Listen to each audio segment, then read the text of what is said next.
처음에 꿈꿨던 제일 재밌었던 컨셉이 약간 그런 거였어요. 재벌 회장님들은 자기 비서로 운세 봐주시는 분들도 있고 막 그러잖아요. 근데 우리는 없잖아요.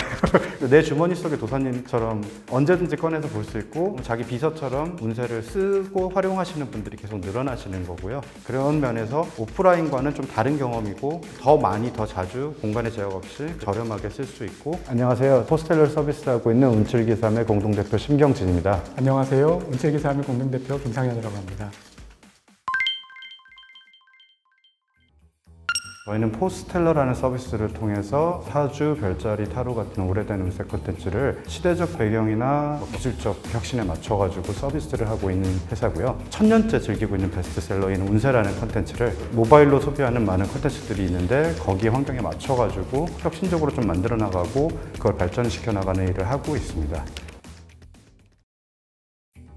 저희 둘 다 네이버 때 만났었거든요. 그때도 사실 신규 사업하다 만났었어요. 우리가 혁신을 해볼 수 있을 만한 아이템이 있을까라는 고민으로 해가지고 당시에 이제 제가 취미 생활로 했던 공부가 이제 사주였었는데 나중에 이제 은퇴해서 제가 이제 외국에서 왔다 보니까 영어로 캐나다 가가지고 사주 봐주면은 이게 잘 되지 않을까 뭐 이런 생각으로 이제 공부하던 거였는데 김상현 대표랑 같이 얘기하면서 이 아이템이면은 우리가 좀 혁신해가지고 시장에서 둘이서 빠르게 만들어 볼 수 있을 것 같다라는 생각으로 처음에 시작은 했었어요. 그래서 저희가 생각했던 혁신적인 부분이라고 생각했던 부분들이 꼭 새로운 걸 만들어야 된다는 게 아니라 기존에 존재했던 방식들이나 사람들이 쓰던 것들이 시대적 배경이 바뀌고 내용이 바뀌고 그리고 소구하는 플랫폼이 바뀌면은 거기에 맞춰서 잘 만들어주는 게 굉장히 중요하다고 생각을 했었습니다. 모바일 운세 서비스를 고민할 때 온라인 운세 서비스가 왜 잘 되고 있지 않는가에 대한 고민들을 많이 했었는데요. 그러니까 저희가 뛰어들면 안 되는 시장일 수도 있는 거잖아요. 이미 이제 죽어버린 시장일 수도 있으니까. 그래서 많은 조사를 했었고 실제로는 온라인 운세 시장이 여전히 관심이 많은 상황이었습니다. 그러면은 왜 온라인 운세라는 컨텐츠가 모바일에서 잘 서비스되고 있는 게 없는가에 대한 고민들이 있었고요. 기존에 이제 운세 서비스 하셨던 분들이 자체적으로 서비스를 만드는 역량들이 없으신 상태에서 포탈 중심의 웹 서비스에서 앱으로 넘어가는 그 경랑 속에서 방향을 잃어버린 회사들이 많다고 생각을 했었습니다. 그래서 저희의 경험들이 운세라는 콘텐츠와 만나서 그 부분을 넘어갈 수 있을 거라고 생각했던 게 저희가 운세 서비스를 시작하게 된 계기였다고 생각이 됩니다. 그러니까 저희가 되게 서로 보완해주는 영역이 엄청 많거든요. 어떻게 보면 문과, 이과고요. 사업을 할 때 저희가 여기까지 올라올 수 있었던 가장 중요한 원동력이 사실 초반에 같이 일했던 사람들인데 얘기가 통하고 그런 것들이 지금까지 관계를 잘 가져오는 부분인 것 같습니다.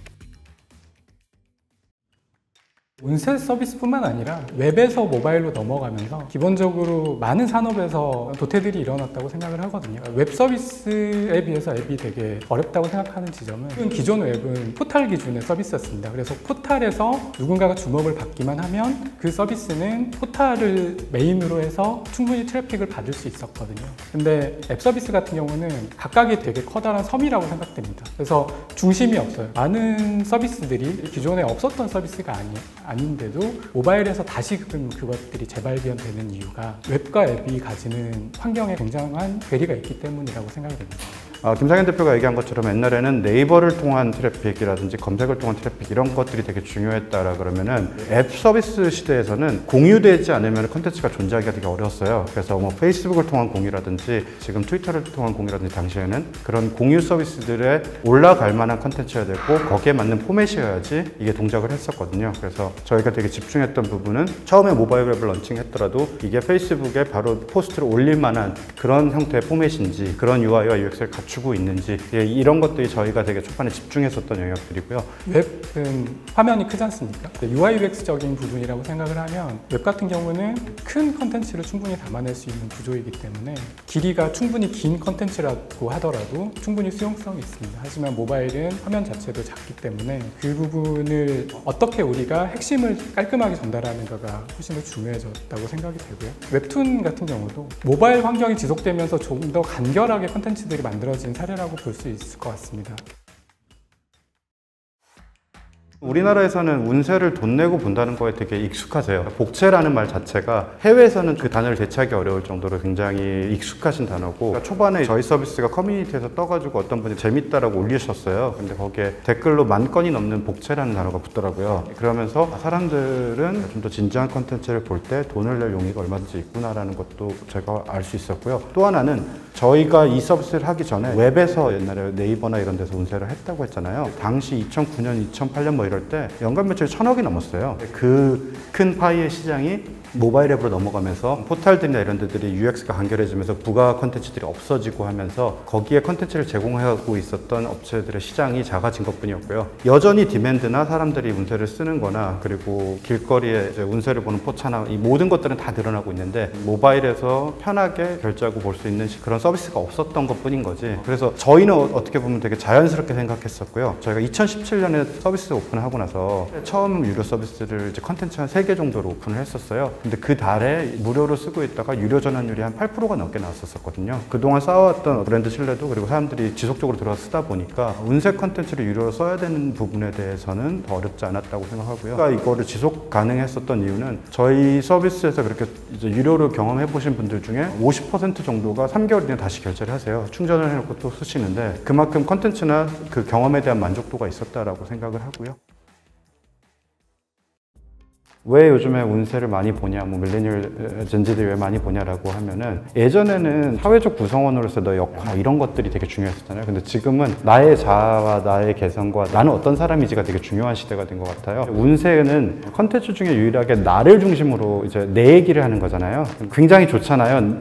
남들이랑 나에 대해서 얘기하면은 저 사람 얘기도 해줘야 되고 나 얘기도 해줘야 되는데 운세 컨텐츠를 볼 때는 내가 주인공이고 나만 가지고 이제 모든 걸 풀어주고 나에 대한 이야기를 볼 수 있고 나를 중심으로 세상을 풀어보는 방식이기 때문에 그게 훨씬 더 공감도도 높고 그런 고민들이 저희 서비스나 이런 컨텐츠들을 자꾸 인기가 있게 되고 사람들이 많이 쓰게 되는 시대적 변화라고 좀 보여지긴 합니다. 나한테 선입견 없는 친구가 나에 대해 해주는 얘기 정도로 받아들이는 것 같아요. 어떤 면에서 나보다 나를 좀 더 잘할 수 있는 친구가 판단하거나 선입견을 갖지 않고 자기가 생각하는 바른 말을 해준다 정도가 저희는 더 가깝다고 생각을 하고요. 그 내용의 가이드나 이런 걸 따르려고 그걸 본다라고 생각지는 않고요. 당연히 그걸 참고하고 자기를 돌아보면서 거기에 대해서 좀 힐링도 느끼고 불안감을 좀 더 덜고 하는 그런 용도로 사용되는 것 같아요. 저희 젊은 친구들 사이에서는 자소서 쓸 때 많이 본대요. 자소서 쓸 때 나는 어떤 사람이냐고 쓸 때 포스텔러 켜놓고 그러니까 사실 되게 MBTI랑 비슷한 측면이 있습니다. 그러니까 이게 뭐 과학적이냐 아니냐를 떠나서 나를 기술하는 방식이기 때문에 결국 MBTI도 그런 거잖아요. 한국에서 나왔던 데이터는 그 운세 컨텐츠 경험해 본 적 있냐 뭐 이런 걸 물어봤을 때 89% 정도가 어떤 형식으로든지 운세를 해봤다든지 알바 천국에서 했던 조사 같은 경우에는 10대 후반부터 20대 사이 친구들한테 했을 때 한 달에 한 번 정도 경험해 본 사람이 90%라고 얘기를 했었습니다. 그래서 미국 같은 경우에는 아스트로로지를 뭐 어느 정도 신뢰한다라고 한 게 한 25% 정도 됐다라고 하는 건 있었고요. 지금 내부에서 핵심으로 생각하는 게 이제 매년 성장하자, 그게 얼마가 됐던이라는 게 항상 중요했었는데 다행히 이제 어떤 회사 규모나 매출적인 측면에서는 매년 50%씩 계속 꾸준히 성장을 해왔었고요. 저희는 이 시장 자체가 꾸준히 커갈 거라고 생각을 하고 있고요. 당연히 한국을 넘어서 이제 글로벌에서도 10년 전에 저희 네이버 있을 때 네이버 웹툰이 지금 같은 위상일 것이냐라고 상상했다면은 아니라고 생각을 해요. 근데 지금은 굉장히 중요하고 큰 시장이 만들어졌잖아요. 이제 웹툰이 사실 K 컨텐츠를 모바일에서 이렇게 보는 경험을 글로벌에 가져와서 K 웹툰이라는 말이 나오고 있잖아요. 저희는 K 포춘이라고 저희가 하고 있는 운세 포맷이나 이런 것들이 글로벌 시장에서도 당연히 워킹을 할 수 있다라고 생각을 하고 그게 워킹을 했을 때 이 시장 사이즈가 충분히 커질 수 있다라고 생각을 하고 있습니다. 결국 성장률이라는 건 어느 정도 천장에 부딪힐 수밖에 없습니다.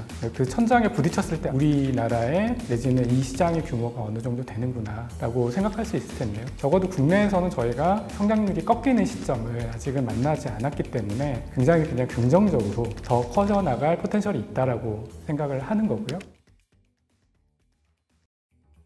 글로벌 쪽은 사실은 이제 막 시작이라서 딱 1년 만에 200만 다운로드를 찍었어요. 해외에서도 페이드 애드나 이런 걸 돌려보면 애퀴지션 코스트라는 거를 비교하는데 보통 미국에서 얘기하는 그 애퀴지션 코스트가 CPI가 뭐 5불에서 많게 10불 정도 얘기하는데 저희는 미국 시장이나 이런 데서 거의 1불대에서 다운로드가 되거든요. 이 컨텐츠 자체가 그분들한테도 되게 재밌고 흥미로운 컨텐츠라는 것들은 애퀴지션 단에서 저희가 어느 정도 확인하고 그게 200만이라는 결과로 돌아온 거고요. 당연히 이 다음 스텝들인 프리미엄 문서라든지 이런 것들은 이제 올해부터 내년까지 저희가 만들어 나가야 되는 분야인 것 같고요. 실제로 저희가 해외를 서비스했을 때 구글 검색어 쿼리 이런 걸 조사해봤는데 조디악 애니멀이라든지 Ear of Tiger, Ear of Dragon 이런 단어들이 쿼리가 굉장히 높게 나오고 있어요. 포스텔럼은 약간 사주를 먼저 떠올리다 보니까 실제로 저희 프리미엄 콘텐츠에서 별자리가 차지하는 부분이 30-40%가 넘어요. 그러니까 매년 성장하고 있고요. 특히나 이제 스페인어 계열 문화권에서는 아르헨티나나 브라질 같은 경우에